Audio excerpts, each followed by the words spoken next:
Today I'm going to be talking about Fallout London, which is a massive mod for Fallout 4.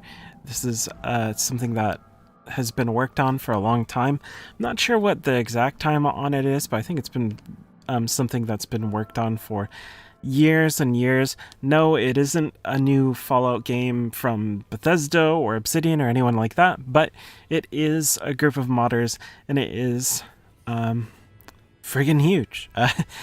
I will probably point you towards something like, in comparison, like an Enderall, something like that. It's a complete conversion mod that puts you in London, and that is something that I've been pretty excited for.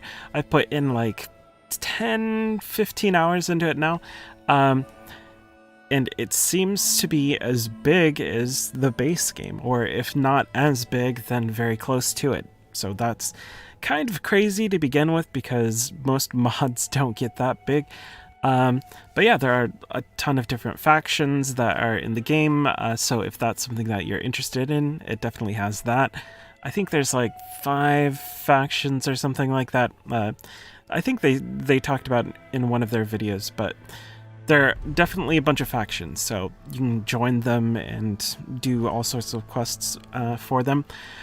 There's also a good amount of mystery in it, straight from the start. You get introduced to certain characters that are very interesting, very mysterious, and then they vanish, and you have to kind of figure that out. Who are they? What are they doing?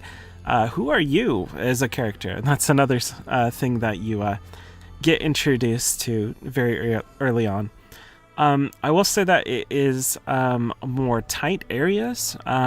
So the way that London is, it definitely feels like a big city, but it's like very tight. It's not as open as some of the other Fallout games, despite the large size of the map. And obviously I haven't been everywhere on the map yet, so that could change in some areas, but for the most part, what I've played, it's a bit tighter. So when you're in the city, it feels like the area in Fallout 3, where you were in the DC area, specifically of the Wasteland, where it was all in a city and is very tight, and that's kind of what Fallout London feels like. I will also say that it does have some interesting characters, but has a bit less characterization than other Fallout games, and even mods that I've played, at least at the start. And that's something that brings us into the section where I talk about the bad things, the things that aren't so good in Fallout London. So I will say the spaces feel more linear.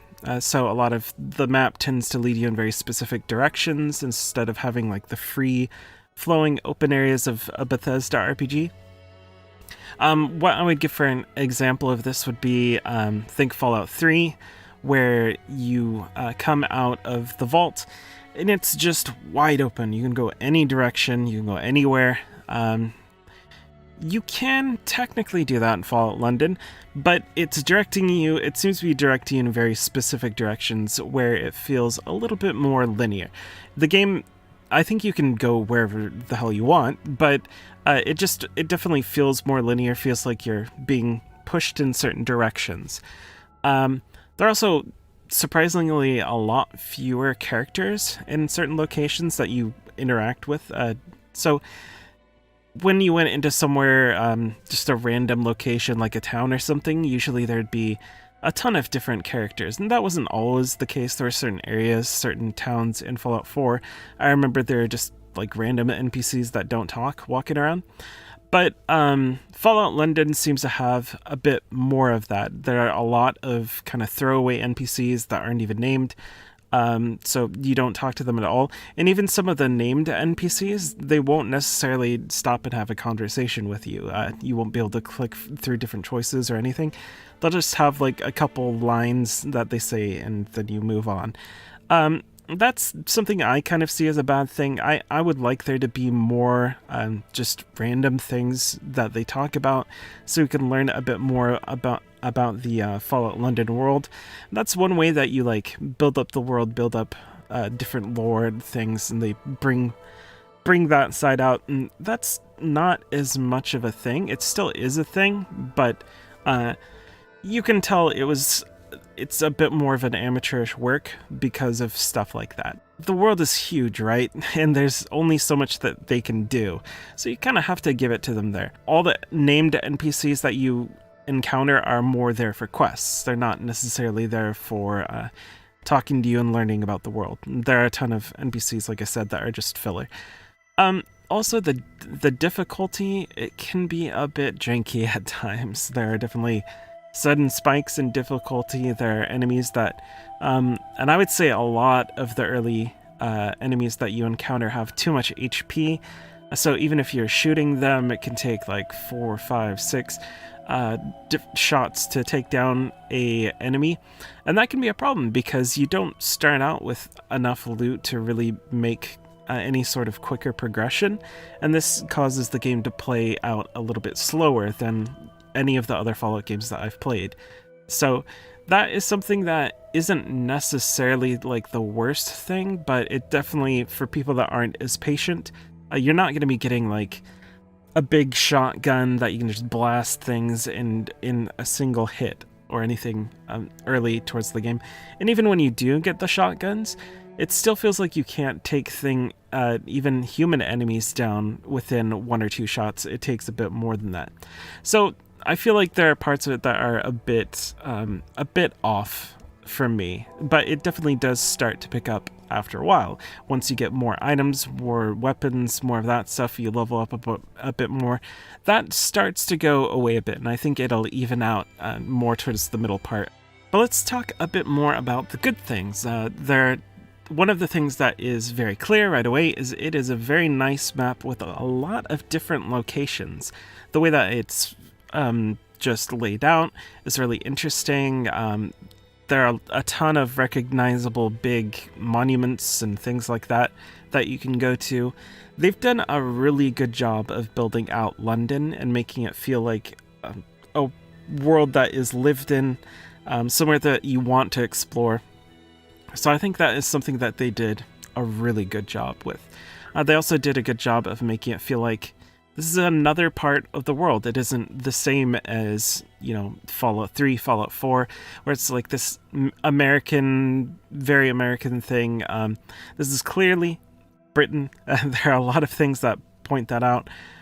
There's a ton of British flags flying around. There are people talking in Cockney accents. There's all sorts of stuff. So I think they did a very good job of making it feel like a different part of the world. Once you get better armed, this is something I talked about a little bit, the difficulty starts feeling a lot more natural. So that's something else that is very good. It could possibly make it feel like more natural progression for a lot of people if you're patient. If you're someone that isn't patient, then it won't feel very good. I will say that. But if you are someone that is willing to, let things ramp up, then it can feel pretty good, actually. There's definitely a lot of potential. There's like this feeling that I have when I'm playing it that there's a lot out there to explore, which feels a lot better than many of the other mods that I've tried, and mods that I've played from like Skyrim and Fallout 3 and Fallout 4 that have had big areas or like a lot of things to do, and they say it's things to do and it ends up being like kill 10 red stags or something like that. It doesn't feel like that. It almost feels like an actual Bethesda Fallout game, which props to the modders. They did a really good job with that. One thing that I would say, one idea that I would have for the modders, I would say definitely pick up more character writers. You could even do this now if you want to keep updating the mod. Maybe you're just done at this point because you've built something very huge. But I would say get character writers, have them write a billion lines of dialogue and just spit it out onto different NPCs. That's something that I think makes the world just feel a lot more real and lived in, and like you're talking to real people, as opposed to just having these NPCs that are just wandering around that aren't even named. They're like townsperson number 2 or whatever. But yeah, so those are a lot of the different things that I've seen as I played the game.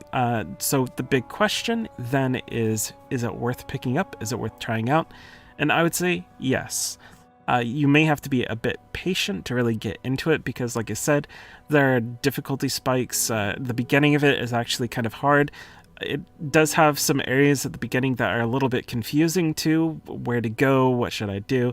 Even though there are quest markers, like they're very convoluted areas, is what I will say, that are a bit difficult to get through at the start. So you'll have to be a bit patient, but I think it is definitely worth trying out, especially if you've been waiting for more Fallout and you kind of bounced off from Fallout 76 or something like that, and you don't want to replay Fallout 4 or Fallout 3 or New Vegas for like the 20 millionth time like me. I've definitely played the hell out of those games and played them so many times that I kind of just know the map at this point. This gives you a different map to go through and different areas to go through and explore and just do whatever. So that is what I would say. Fallout London, very good so far. Something I would definitely recommend for fans of Fallout. Go play it. Go check it out. It's free. You can get it on GOG. One thing that I will say before I go is turn off weapon debris because there's some sort of bug that happens with, even if you have a 4090, turning on weapon debris makes your game crash a ton of times. So if you don't want to be crashing every 5 seconds, that is one thing I would say. The other thing I would say is for people that don't necessarily have the 4090, turn off or turn shadow distance to like medium or maybe high, so that you're not running your computer into the ground. But other than that, it's great. It's a lot of fun, so go check it out.